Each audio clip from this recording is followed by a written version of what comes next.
नाज़रीन किराम अस्सलामु अलैकुम वरहमतुल्लाहि वबरकातुह। एक सवाल हमारे बहुत से अहबाब ने ये पूछा है कि नमाज जनाजा में जब चौथी तकबीर कह दी जाती है तो उसके बाद में जब सलाम फेरना होता है तो क्या दाईं जानिब जब सलाम फेर लिया जाए तो हाथ उस वक्त में खोल देना चाहिए या दोनों तरफ सलाम फेरने के बाद में इंसान को हाथ खोलना चाहिए, नियत तोड़ देना चाहिए? तो देखिए, इसके ताल्लुक़ से इंशाअल्लाह आप हमारे साथ बने रहें। इंशाअल्लाह मैं बहुत मुख्तसर सी वीडियो बना रहा हूँ ये, और इसमें इंशाअल्लाह इसका जवाब दूंगा और एक उसूल बताऊंगा जिस उसूल के तहत आप बहुत से मसाइल को हल कर सकते हैं। उसूल ये है कि हर वो क़याम, जिस क़याम का मतलब समझ रहे हैं, खड़ा होना, जो खड़ा हुआ जाता है, तो हर वो क़याम कि जिसके बाद कोई ज़िक्र मसनून हो तो वहाँ पर आपको तकबीर के बाद हाथ बांधना है।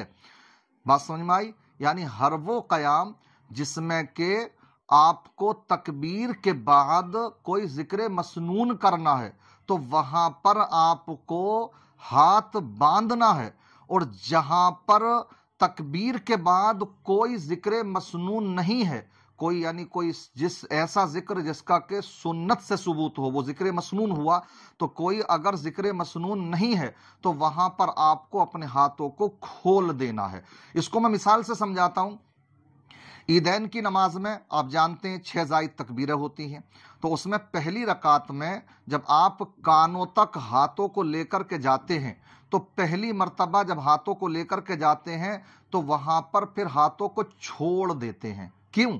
इसलिए कि वहां पर कोई जिक्र मसनून आपको नहीं करना अभी, बल्कि वहां पर अभी 2 तकबीरें और कहना है। इसलिए जब दूसरी तकबीर कहते हैं तो फिर भी हाथों को छोड़ दिया जाता, और जब तीसरी तकबीर कहते हैं तो फिर हाथों को बांधा जाता है। तो बांधने का उसूल कहां पर समझ में आया कि जहां पर कि हमें कोई जिक्र मसनून करना है।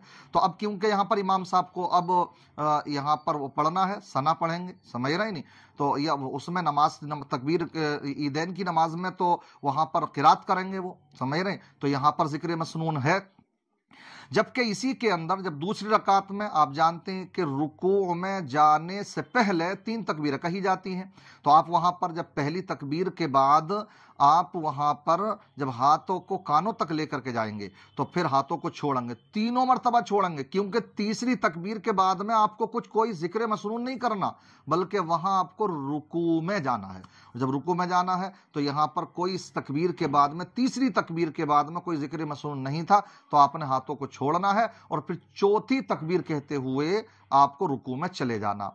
इस मिसाल से आपको ये समझ में आ गया होगा कि हर वो क़याम कि जिसके बाद जिस तकबीर के बाद में कोई जिक्र मसनून हो वहां हाथों को बांधना है, और जहां पर कोई जिक्र मसनून नहीं हो तो वहां पर आपको हाथों को छोड़ देना है।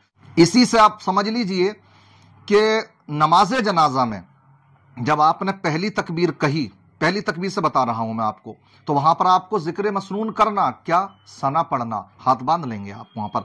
दूसरी तकबीर कही जाएगी तो वहां पर भी आपको जिक्र करना क्या? दुरूद शरीफ पढ़ना, हाथ बंधे रहेंगे।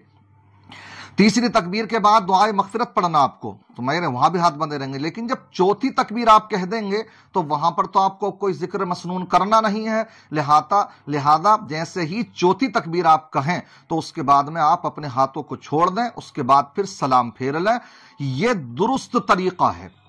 यहां से मैं समझता हूं हमारे बहुत से अहबाब जो कि इसमें कशमकश के शिकार रहते हैं, किसी को देखते हैं वो कि कोई दाहिनी तरफ सलाम फेरा तो दाहिना हाथ छोड़ दिया, और बाईं तरफ सलाम फेरा तो बायां हाथ छोड़ दिया, तो ये तरीका दुरुस्त नहीं है। ये बहुत से ऐसा करते हैं कि दोनों ही सलाम फेरने के बाद ही में हाथों को छोड़ते हैं। तो मैं ये कहूंगा ये उसूल आप जहन में रखें, और इस उसूल के पेश नजर आप ये दुरुस्त तरीका याद कर लीजिए कि जब चौथी तकबीर कह दी और चौथी तकबीर कहने के बाद अब आपको वहां पर कोई जिक्र मसनून नहीं करना है, हाथों को छोड़ दें और सलाम फेर दीजिए। यह रहा इसका दुरुस्त तरीका। यहां से अब आप कोई आपको बहलाने की फुसलाने की कोशिश करे, फिर भी मैं इतना ये कहूंगा कि अगर कोई ऐसा भी कर रहा है तो बस ये है कि ये दुरुस्त तरीका है जो मैंने बताया भी है, समझ रहे हैं। और बाकी इसके अलावा अगर कोई कर रहा है तो नाजायज और हराम वो भी नहीं है। तो इसमें अगर आप किसी को समझा सकते हैं तो आराम से और प्यार से समझाएं। कहीं ऐसा ना हो कि आप किसी से लड़ाई झगड़े करें। लड़ाई झगड़े करने की जरूरत नहीं है।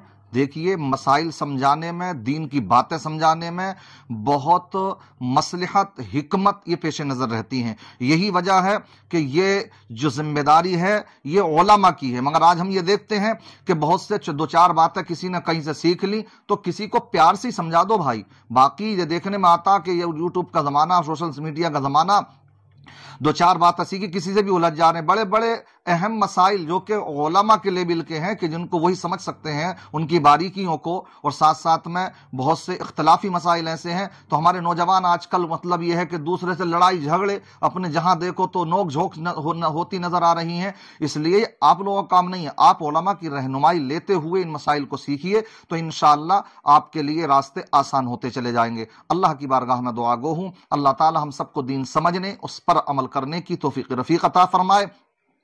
और अगर किसी के जहन में किसी तरीके का कोई सवाल हो तो मैं आपसे गुजारिश करता हूं कि आप कोई भी अपने कमेंट में आप हमसे सवाल कर सकते हैं। इंशाअल्लाह आपके जवाब देने की हद्दल मकदूर कोशिश की जाएगी।